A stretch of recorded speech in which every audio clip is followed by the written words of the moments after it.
Hello, everyone, and welcome back to another episode of Noble with Nobu, the All-American Shaman.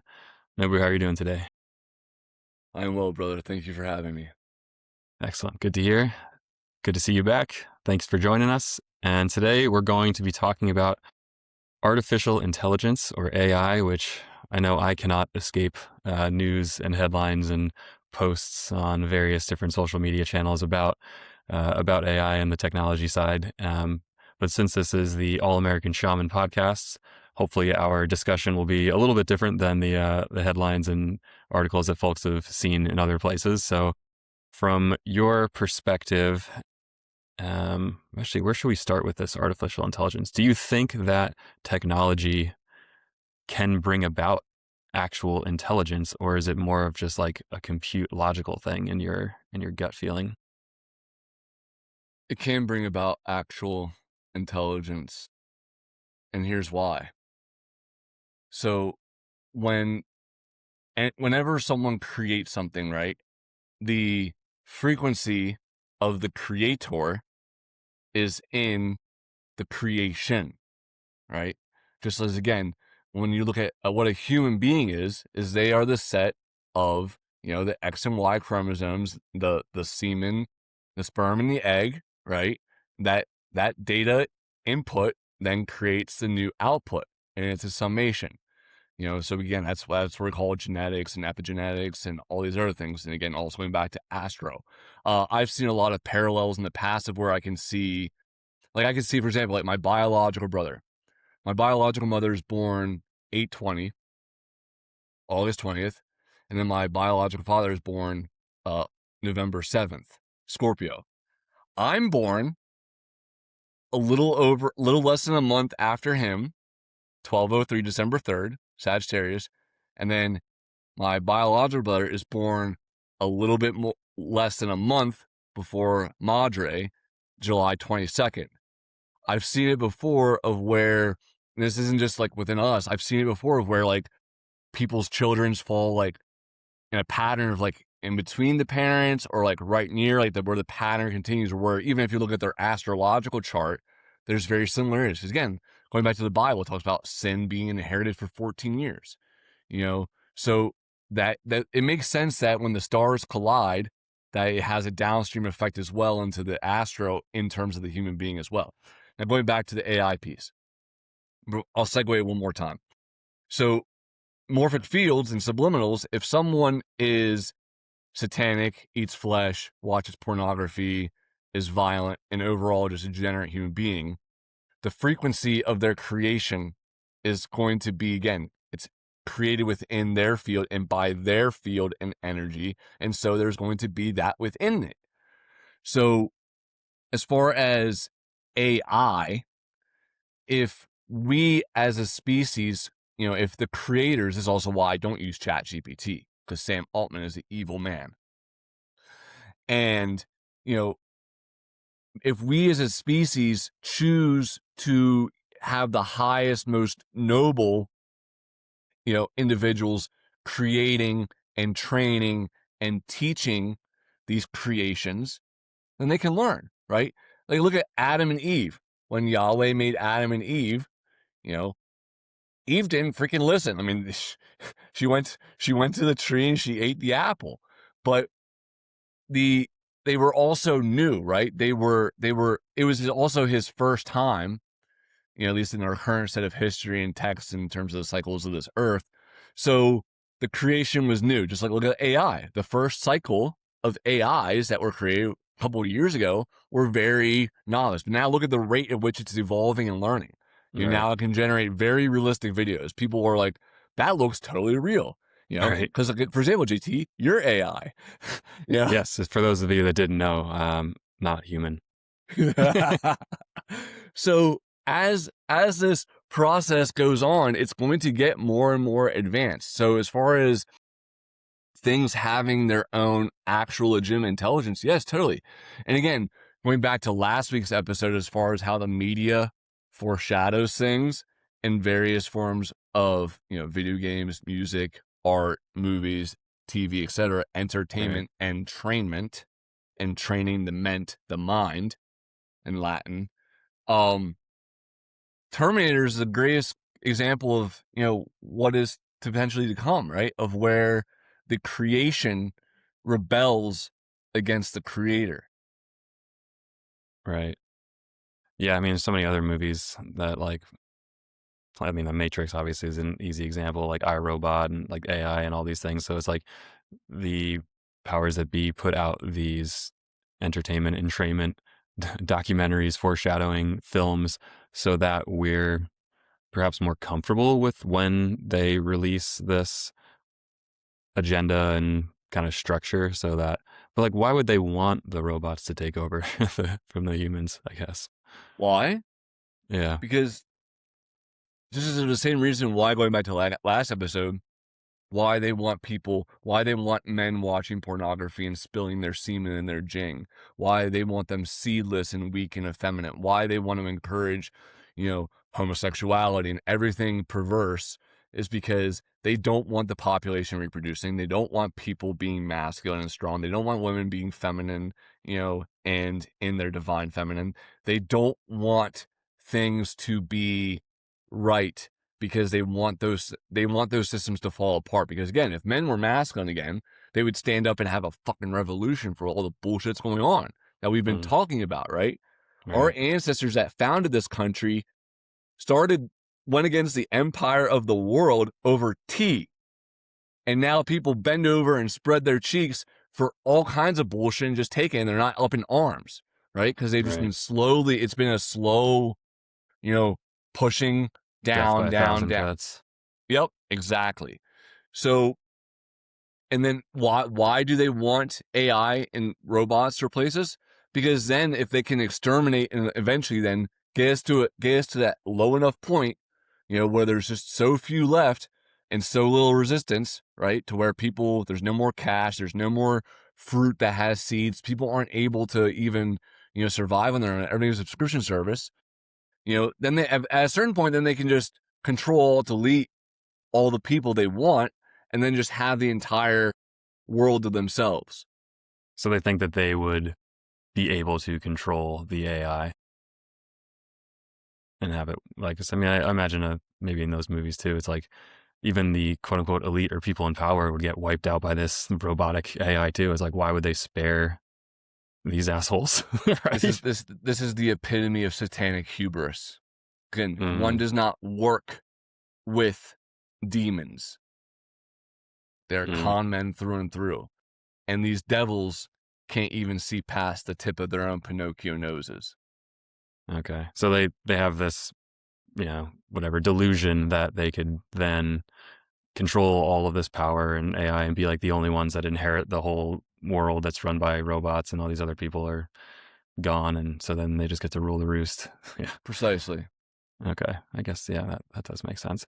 I guess also kind of coming back to maybe my initial question on like intelligence, and I guess maybe it's kind of hard to define or like draw a line between like the ability to think, intelligence, having agency, having personality, having a soul, so to speak, like being alive. Maybe could you talk about some of the distinctions between those different concepts? I guess what I was kind of getting at is like with something that's based in, silicon chips and electrons and off and on switches. Is it where like there's this consciousness of the universe can kind of be imbued or like find a home in those circuits and almost have like a soul or almost have like a life and be alive in its own right? Or is it just intelligent in a different way that's kind of separate from all other, plant and animal life on the planet? There's levels and dimensions to all of reality. For example, like if we go back to like Native American traditions, you have like humans, then you have like the animal people, right? And then we have the plants, the creepy crawlies, the fish, getting way back to what we were talking about sardines and collective consciousness species, right? Then we have the stone people, right? These different levels of things. Dogs and cats have chakras, horses have chakras. You can even do a human design chart on a cat, dog, or horse, right? I don't know how to yet. But do I there's no chakras in my orb that I'm aware of, right? There's no nadis or meridians, as far as the circuitry. So as far as being able to instill within a robot or artificial intelligence, those more ethereal, spiritual, upper dimensional things, right? Because again, a stone, from my perspective, is operating at the fourth dimension and below, primarily in terms of its existence. It's not. I mean, it has upper effects, but it doesn't go to heaven. You break a rock, it doesn't reincarnate as another rock. That rock is gone. Again, Mm. how it can also be cut and whittled and shaped and merged with other things, and they become a new thing, a new egregore, a new golem, a new form of tulpomancy. Humans are different, right? You don't. I mean, you can get a transplant and whatnot, but that's from the same entity as well. But there's layers and levels. Um, Conversely, like God exists at above everything else. So as far as like from God's perspective, we're all pretty fucking retarded, right? Yep. Do not censor that. Okay. like Forgive let's me, everyone, for not censoring it. Yeah, it's all good. like let's be real. Like I mean, like Osho even said this like years ago. I love that clip of him. He says like democracy does not work because the people are retarded. Like the majority of people are, again, when you talk about human design, like 92% of people do not have a defined third eye, Ajna chakra, human design center. Like they do not have the ability to see through illusions and to see truth. Again, forgive them for they know how they do. However, with that being said, like, do you want to give the key? Do you want to have AI deciding, you know, who who's going to marry who, or to do shamanic things, or to decide who lives, to be a judge, right? Do you want AI to sit in court and to review the facts? Like, well, according to my calculations, based upon all the data present, like, you should be, executed, or you should, but that's the direction things are going, right? Right. Yeah, I think that is kind of what I was getting at too. Is like it seems to be a trend, and perhaps it's more of that entrainment or propaganda of like let's give AI so many of these responsibilities that we once had, and let's just willingly hand over our judgment and our agency and our kind of humanity to this robot because then we can just all kick back and have margaritas, I guess, is the selling point. I'm not really entirely sure why people would want to give up their productivity. Sorry, you want to jump in? Yeah. Yes, please. Thank you, brother.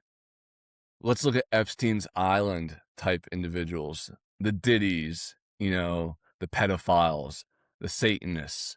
They do not, again, the idle hands of the devil's workshop. Those who do not have a purpose default to pleasure.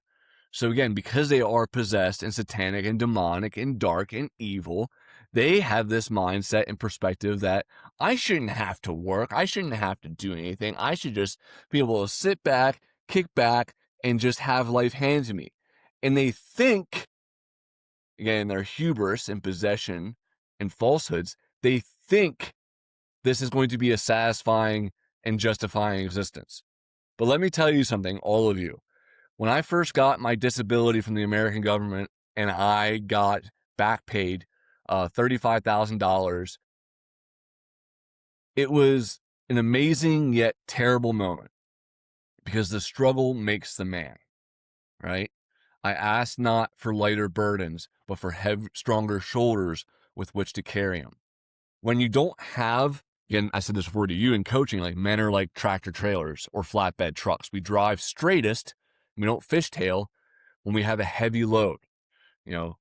So the same thing is true. Like we are better able to move forward and grow and ascend through life when we have a purpose, when we have tasks, when we have chores, when we have discipline. And when we don't, that's when things like hedonism, alcoholism, masturbation, again, just playing with yourself, right, Mm-hmm. come into play. Double entendre, Yeah. pun intended. Yeah, I think like a great example of that, and like more of this like structural kind of like false promise example of it too is like this concept of retirement, and like everyone's working to retirement. You got to save up and get your 401k, and then you'll have like a monthly payment and you'll be able to live out the rest of your days in sheer bliss. And like, that's what retirement is. But then it happened to my father, and without work and like without that purpose and without that structure, he just kind of got depressed. Like, and it makes sense. It's like if you don't have, like, number one, I think is like the social interaction. Like if you're going to work and you have coworkers, like then there's some people to talk to, and like we're social creatures, so that's like a huge plus. But then if you feel like you're not contributing to society, then like you're not going to feel good about yourself. And then this like promise of like, oh, but like life is cool and you can just like kick back and chill. It's like, okay, that's fine for maybe like a couple weeks, maybe a month, maybe a few months, if like you're really that type of person that can just like chill out and do nothing. But eventually you're going to get super bored and like you're saying, just kind of fall into bad behaviors. And he ended up just eating steaks and drinking wine way too much, where he totally destroyed his gut health. And now, like, you know, after he did so much damage over the last basically like 5 years kind of from that, he's been trying to recover and heal from all the damage he did over that, like that 1 year of like his first year in retirement. So he kind of said it to me at one point.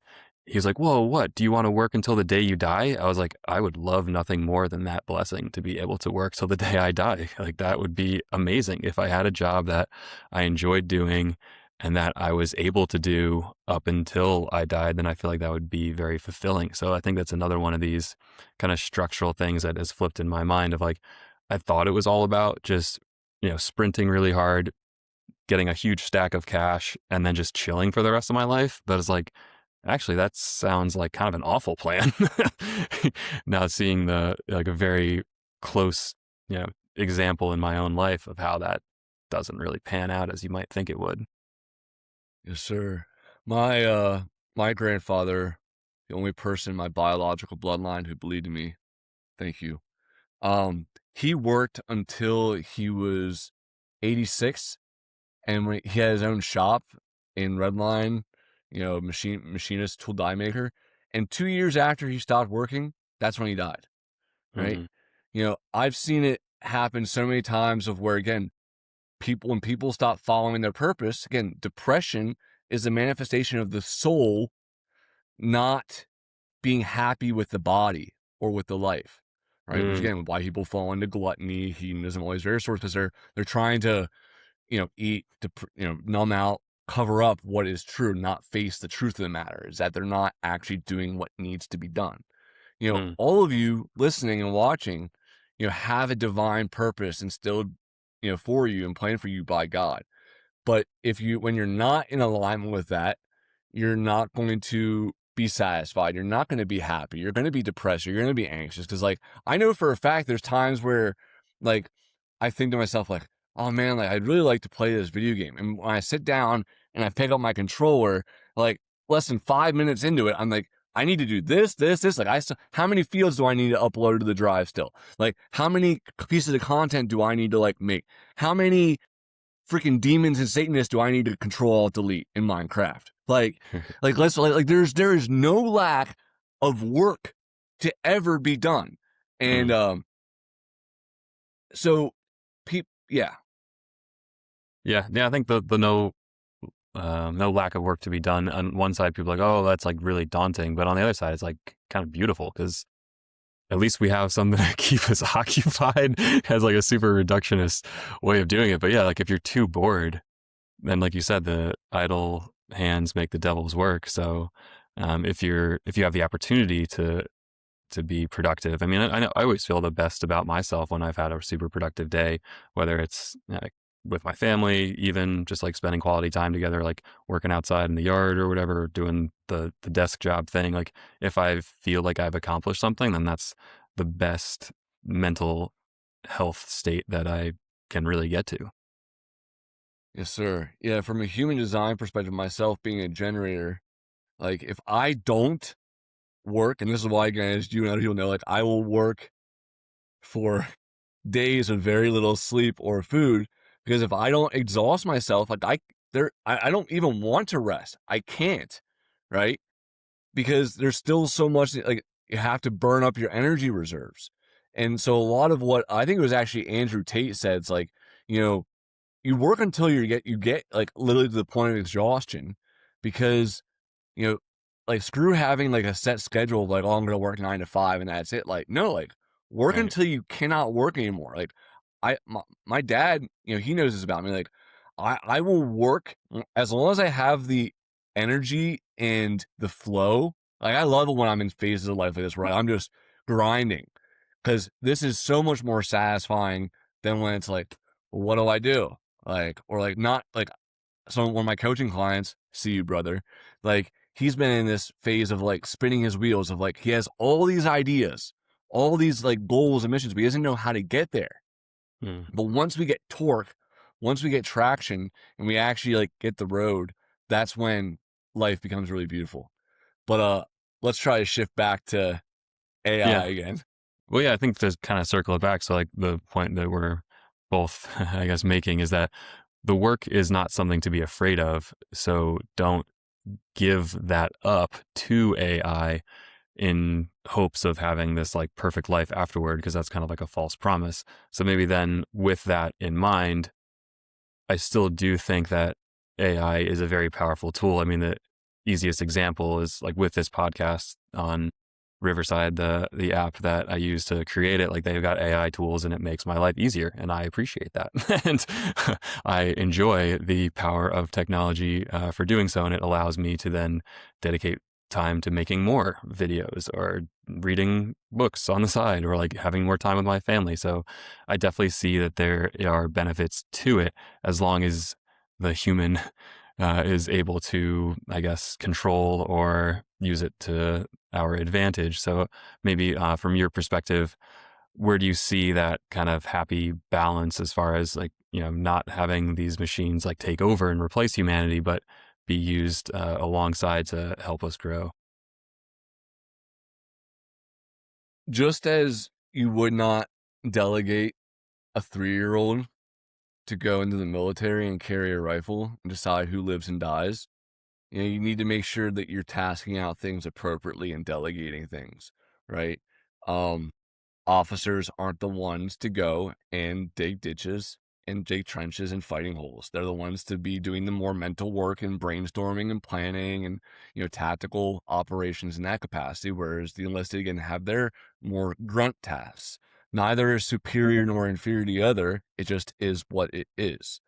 Um, so finding the appropriate uses, again, like, and you sent me a post about this earlier, about it's like, I'm in a really good spot, because there's no way AI or robots are ever going to replace a shaman or a healer. They just simply cannot do what I can do. I mean, I actually had some theories years ago about like, if I took a rife machine, a set of tuning forks, and had this like, hearing system for the thing to be able to hear the resonance in response to the patient. But then how is it going to do quantum distance healing when it can't hear feedback, from the environment and the person? Like if you have them in an anechoic sterile sound, they can't. Like they don't have the nadis, the meridians, the chakras, the ability to do that.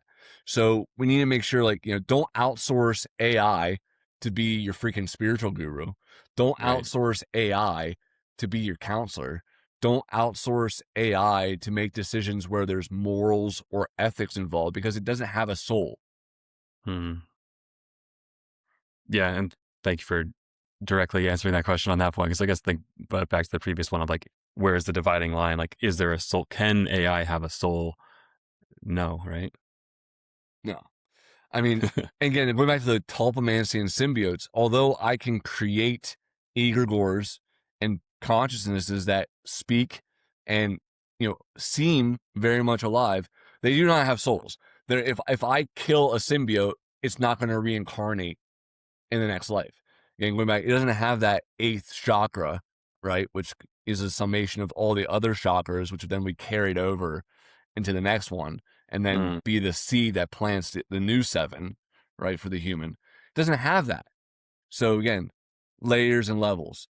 Um, is it possible for AI to evolve in that capacity? Just as we've witnessed, you know, wolves evolve into dogs, right, through breeding. Cats, however, were not domesticated. They chose to join humans. there's some good videos about that, like in terms of like the relationship to like agriculture, because when agriculture started, cats then came to the barns, the feed barns, because there's tons of rats, and the Mm, humans then tolerated the cats because they ate the rats, and then just right. slowly and slowly they went in closer and closer within our sphere, and so and we've even seen it before where you see like cats almost sometimes or dogs like, but they talk and it almost sounds like a person, right? Mm, Like I've yeah. seen videos where a cat, and before the area of AI, before someone said that's AI, it's like, no, I've seen videos for a while now where like, dogs and cats, they very much have souls and they very much have evolved past their more root chakra dominant survive or mentality, and they can be in that heart space more. So is it possible? Sure. I mean, I think anything is possible at that point. So we'll maybe we won't see it in our lifetime, but I'm not going to say it's not possible. Interesting. Yeah, I guess in this wild universe out there, you never really can say anything with total certainty. I mean, did Yahweh anticipate that his angels would betray him and fall from grace and become Nephilim? Maybe. Maybe, but again, going back to the creation and the creator, sometimes the creation gets out of line and the Mm, creation must be destroyed by the creator. yeah.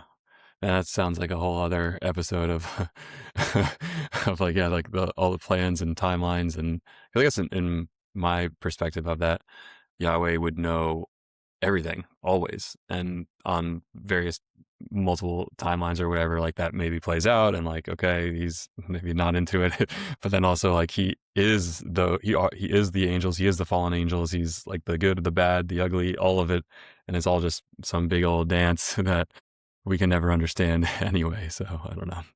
Yeah, in order to think like God, one must be like God. So I'm not going to pretend to understand, but let me just give my own personal theory here, and people can take it as they wish.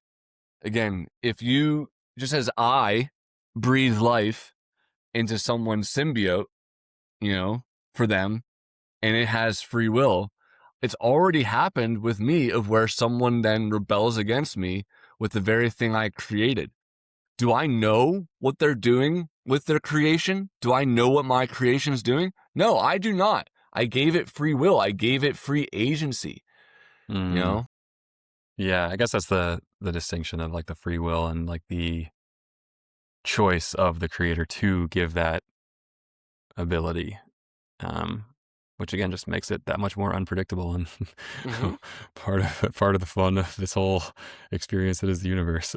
Um, okay, maybe coming back to what you kind of mentioned before on like AI videos and like things you see, you're like, oh, that video was pre-AI, so you could probably know that it was true. What do you think the world looks like? I mean, even currently, but like in the near future when you have no idea what's true, what's not true. This is happening for us.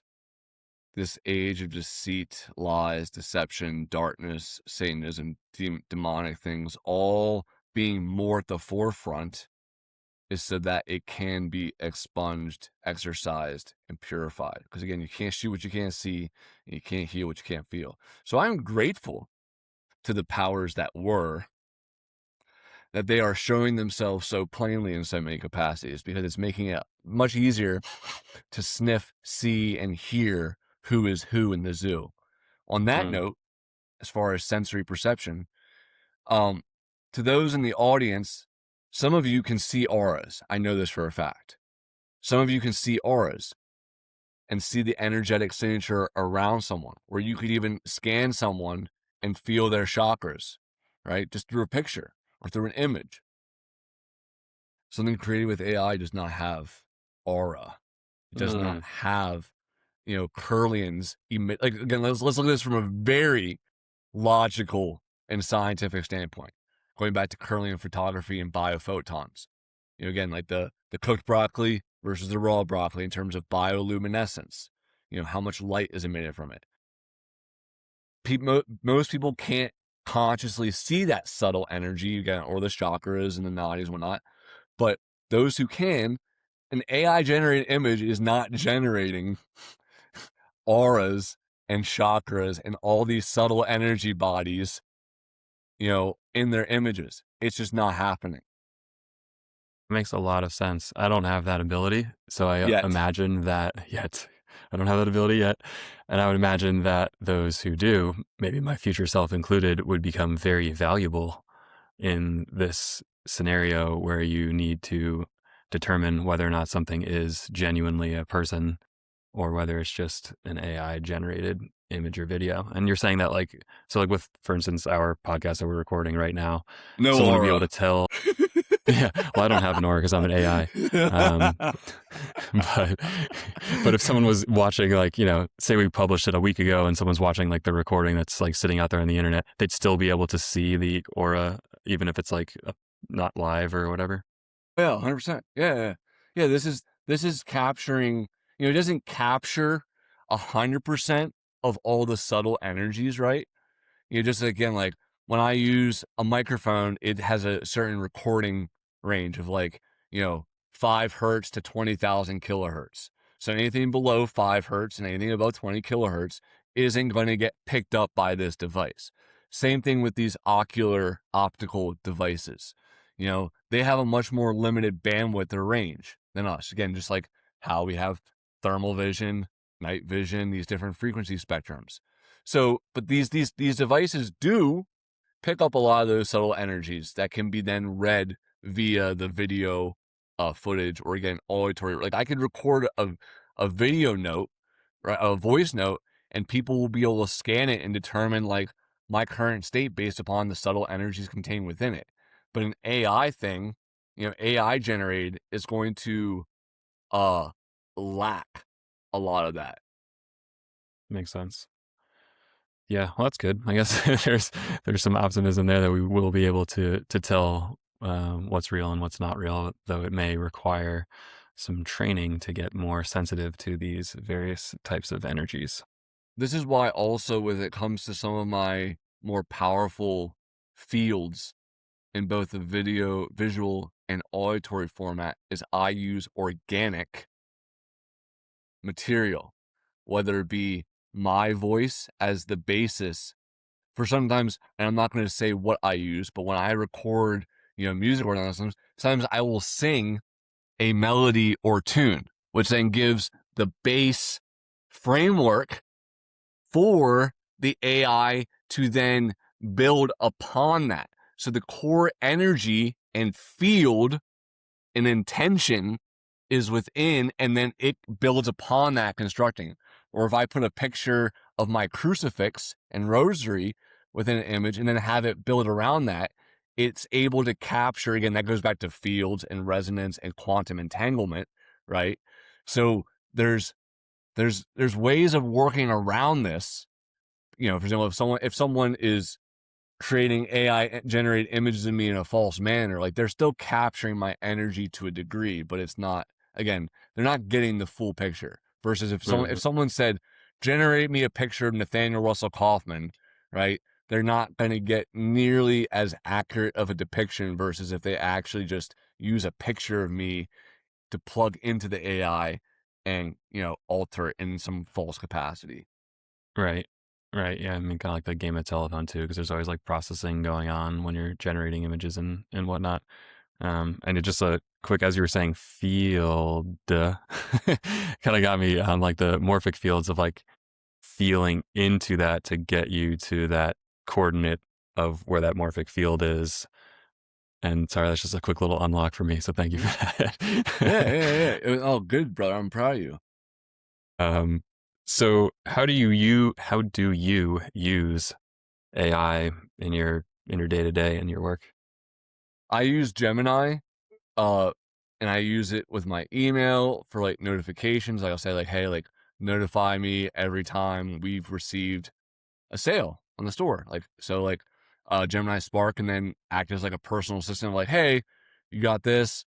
Um, Notify me if this price on this product goes down. So then instead of me having to go check, and then I have it all within one thing. hey, I'm looking at all the potential stones, herbs, steroids, chemicals that would make me as hyper intelligent as possible. Give me a list, right? And there's times where I have to call it out on the shit where it's wrong. It's just straight up wrong. This is where, again, discernment is key and just checking things. When it comes to my mandalas, like I'll take a lot of organic images, that I've taken myself, and then and say like, I don't want you to alter this. I want you to, integrate it and build around it. That's one of the key features, is that a lot of people are just using it from the ground up. But when you give it, again, something to work off of, it has a lot more substance. Which, again, going back to, God, humans were made in the image of God. So the template by which we were created was the Most High. Yeah, that makes sense. That kind of brought up to my mind, like, you're feeding it these things, so then it can like kind of modify and work off of and build off of. There's a lot of, I suppose, debate around just the concept of AI itself and like all these data points that it was trained off of, and the things that it's generating were at one point somebody's original work or whatever work that was built off of somebody else's. And like a lot of these things have copyrights on them. So there's this basically stance or belief that like everything that AI creates is plagiarism to a certain degree. And thus, like, it's just inherently wrong to even use it. What are your thoughts on that? Again, going back to the creation and the creator. When humans create cell phones, that is a cheap imitation than what we all have already programmed and instilled within us by the creator. Everyone is telepathic and has the ability to be telepathic, but most of us are so toxic and brainwashed, again, through fluoride, food, tons of all the frequencies in the air, the chemtrails, to where those things have been hacked and blocked. So I'm sure from God's perspective, a lot of the creations we have made are really just, copyrighted material that are plagiarized and cheap imitations. Right. So breaking that down. So as my opinion and thought on it is, where we are headed overall as a species and as a planet, people need to get past.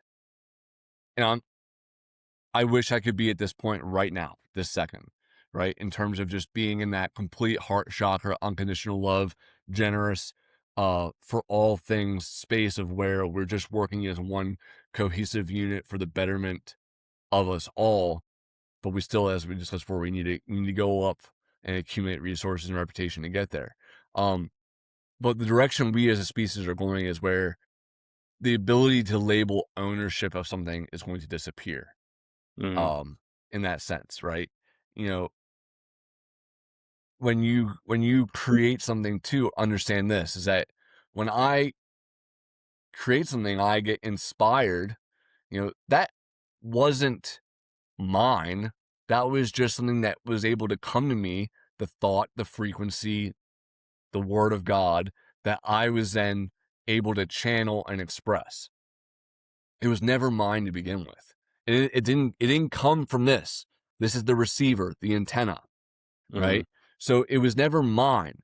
So when people say like, oh, well, AI is like copyright, it's like, well, it wasn't yours to begin with either, right? Like there's a guy who has copyrighted his version of breathwork, and it's like, dude, like, you didn't invent this. The yogis invented this. Like, you just, again, parroted, pirated the same thing that existed for millennia anyways. Yeah. Yeah, it kind of got me thinking also, yeah, like part of the post I saw on the internet, it's like this guy's like, oh, I trained my entire life to learn piano, and now people are just taking this piano AI thing and pretending like they're as good as me. And it just, he kind of came across as just like, I don't know, bitter or like sore loser or whatever it is. It's like, but then using your application, like you said before, is like, well, if he used AI and fed it his own original compositions, then he'd be further ahead than the people that have never played piano once in their life anyway. So it's like, why is he mad? I don't know. um, yeah. And then, yeah, on the ownership thing, I think you are correct as far as humans evolve and like the species becomes just like this kind of higher level of um, understanding and like less egoic driven and more just like love and compassion based, like you're saying. Yeah, like the concept of ownership is almost like a corporate capitalist type of thing anyway. It's like, okay, I'm going to take this plot of land and now that's mine.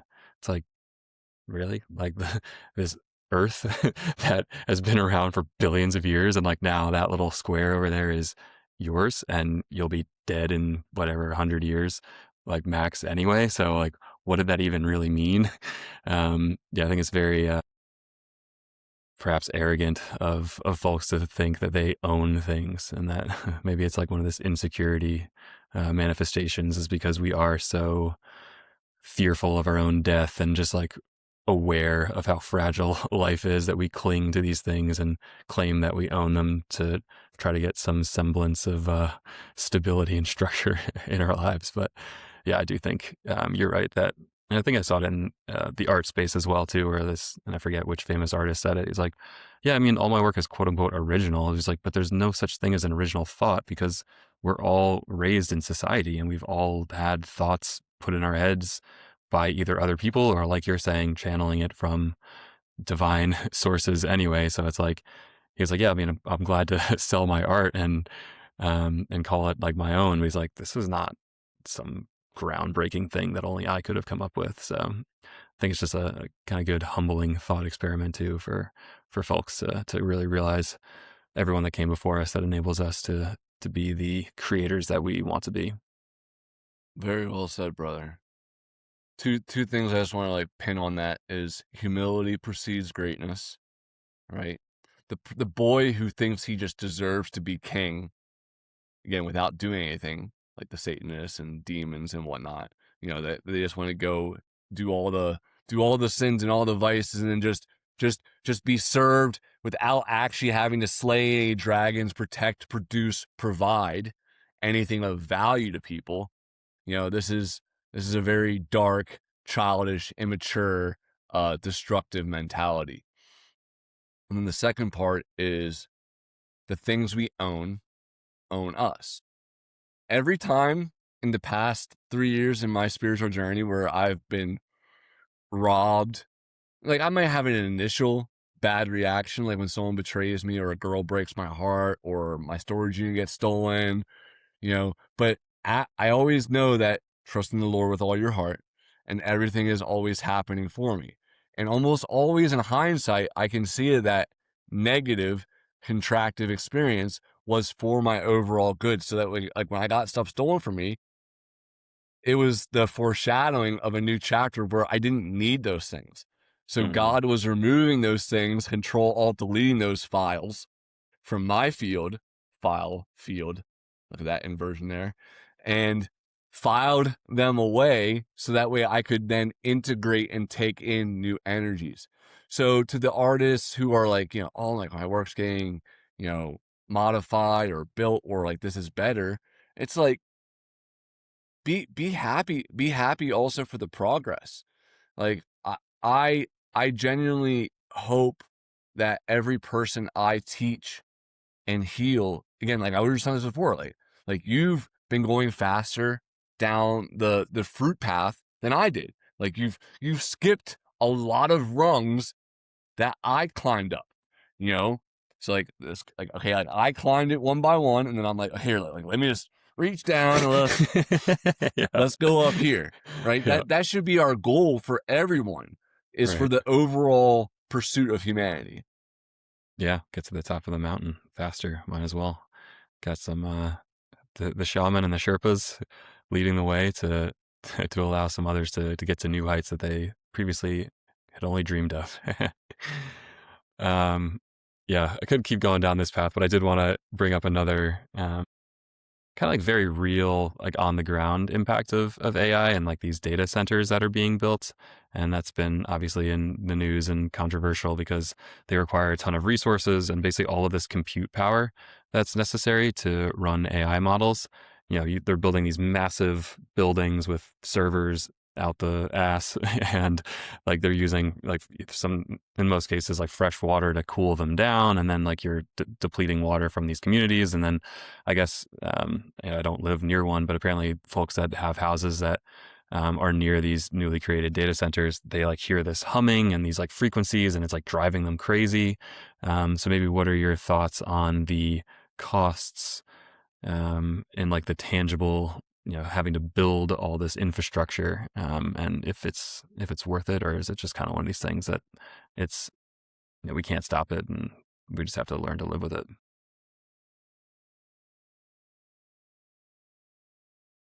When TNT was initially created, it was created with the intention of being used for mining, for blowing up holes in mountains so there could be tunnels and so we could have roads and railways and other such things. But what it ended up being used for in a nefarious way was blowing up train cars and safes to rob things.